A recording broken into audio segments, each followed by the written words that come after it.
COVID-19 ini. Dan seterusnya, kita akan ke cerita pagi di negeri Pahang bersama rakan pelapor kita iaitu Fatin Nasuha untuk melihat bagaimana Universiti Malaysia Pahang dalam meneruskan pematuhan SOP dalam kalangan kaki tangannya. Silakan Fatin.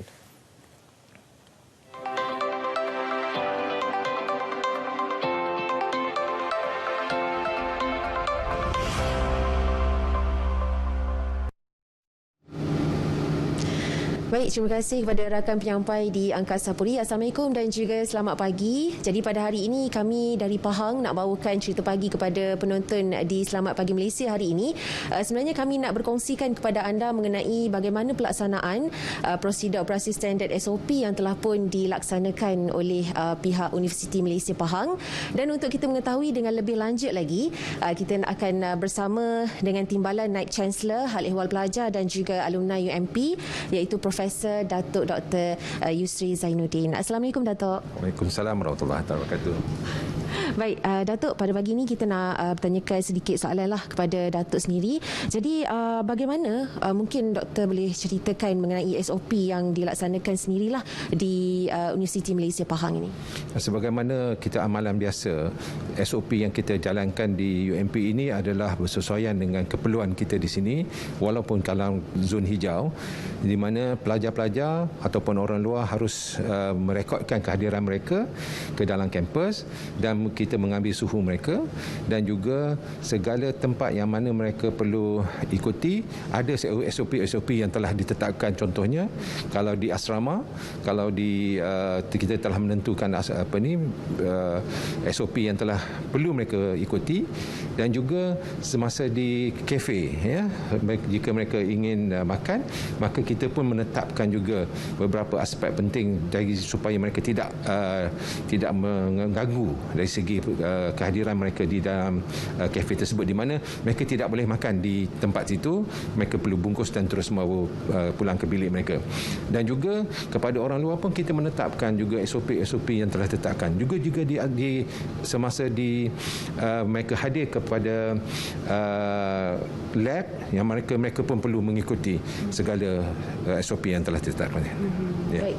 Jadi selain pada itu juga Dato', kita nak tanya jugalah mengenai kaedah pembelajaran di antara pesyarah dan juga para graduan UMP. Ialah sekarang ini kita telah pun tahulah ada di beberapa negeri yang telah pun melaksanakan PKPB ni Dato'.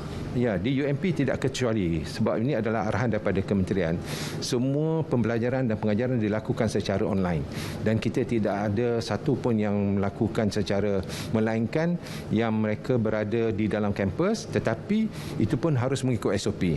Dan juga kepada pelajar-pelajar postgraduate mereka pun ada SOP yang tertentu yang perlu mereka patuhi walaupun mereka berada di dalam kampus. Tapi yang lain semua kita melakukan secara online dan ini adalah satu ketetapan dan juga seterusnya amalan-amalan PDP ini terus dilakukan melalui online dan pelajar-pelajar telah dibekalkan dengan peranti tertentu yang memerlukan dan juga kita membekalkan juga data kepada pelajar-pelajar yang memerlukannya.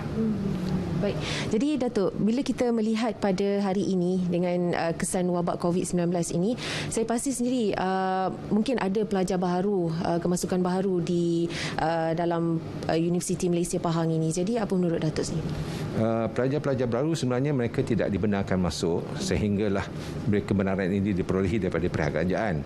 Jadi untuk itu kita hanya menetapkan kepada mereka-mereka yang berkeperluan khas, iaitu seperti pelajar-pelajar yang memang akses internet mereka tidak dapat dilakukan di luar, maka kita boleh membenarkan mereka, tetapi itu pun tertakluk kepada kawasan mana mereka datang. Kalau katalah mereka datang daripada kawasan yang merah, zon merah, maka kita tidak akan benarkan. Ataupun sekarang ni dalam PPKB ni memang ramai yang tidak boleh kita benarkan masuk.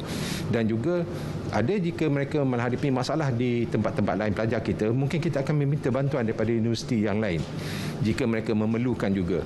Jadi ini adalah langkah untuk memastikan bahawa pembelajaran dan pembelajaran tidak terganggu ya, disebabkan oleh amalan PKPKB dan juga keadaan COVID yang semakin meningkat ini. Ya. Baik, itu sahaja daripada Datuk. Terima kasih. Terima kasih banyak-banyak. Jadi itu sahaja perkongsian kami cerita pagi dari Pahang. Jadi apa-apa pun kami kembali kepada rakan penyampai di Angkasa Puri. Silakan.